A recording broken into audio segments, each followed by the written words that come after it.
Liddy had remarked on the phone to her just last week that it seemed Maddie had been invaded by an alien body snatcher who had only one expression, sullen, and only one word of English, no.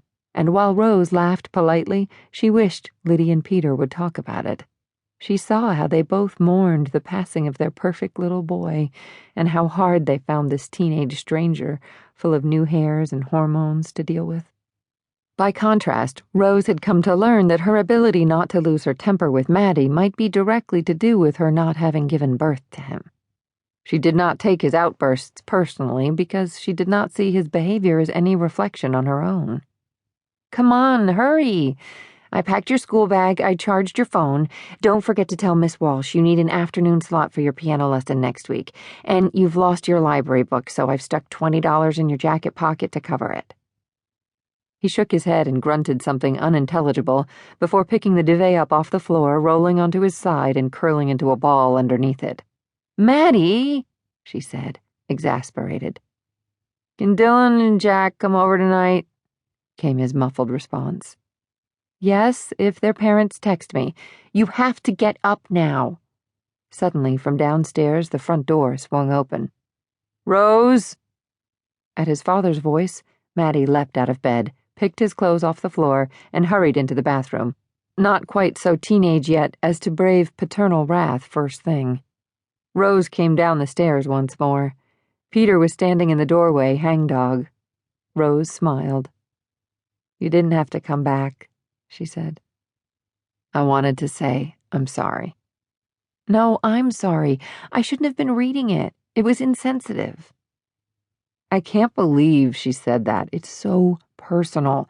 And in the Times." But it was the truth, and they both knew it. They just wanted it unsaid. Liddy had not just blithely broken Peter's heart, she had shattered it. But Rose had spent a year picking up the tiny pieces so the two of them could stick it back together. "She makes me look like a schmuck." "She thinks I'm wonderful," Rose dared, and wrapped her arms around his neck. "Something must have happened," said Peter. "It doesn't sound like her." "What are you talking about?" said Maddie from the bathroom door, a toothbrush sticking out the side of his white, frothy mouth. "Your mother gave an interview that upset me, and I overreacted," Peter announced. Rose smiled forgivingly and hoped Maddie would appreciate what a fine example of taking responsibility for negative emotions his father was giving him.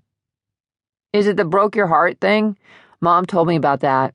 She said she was sorry. She was in a funny mood that day, and she probably made a complicated situation look simple."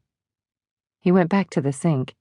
This was followed by the exuberant gargling and spitting noises he had been told innumerable times to avoid, but Rose and Peter were too intrigued by his comment to admonish him. "I love you," said Rose to Peter. "Go, or you'll be late." In the background now, the sound of Maddie pissing, like a horse, onto a metal gate. "Close the door, for Christ's sake," shouted Peter, then whispered, "How do you put up with us, Rose? And why are you seeing the doctor?" He pulled her close, his hand rested gently on her hip. "Annual physical. My age, my knee." "Is it the change of life, Rosie?" said Maddie, emerging, a slick of hair gel plastering his fringe to his forehead. "Melinda's mom's having that, and she's turned into a monster."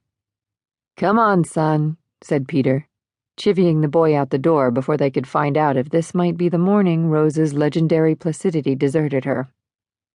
"I know you haven't eaten, so I'll buy you a bun on the way." "Cool," the boy grinned, suddenly looking like a little child again. It was so confusing, this cusp time, thought Rose, for Maddie and for her. He was quite right, of course. The change was coming. She had been feeling it for the last couple of months. The two of them were trapped in their mutating bodies, wrestling with the extraordinary confusion of feeling young while growing older. "I resent so much of our time being taken up talking about her. That's it, really," Peter said quietly. "I know," Rose replied, and he left again, Maddie in tow. Although Rose did indeed resent having to talk about Liddy quite so much,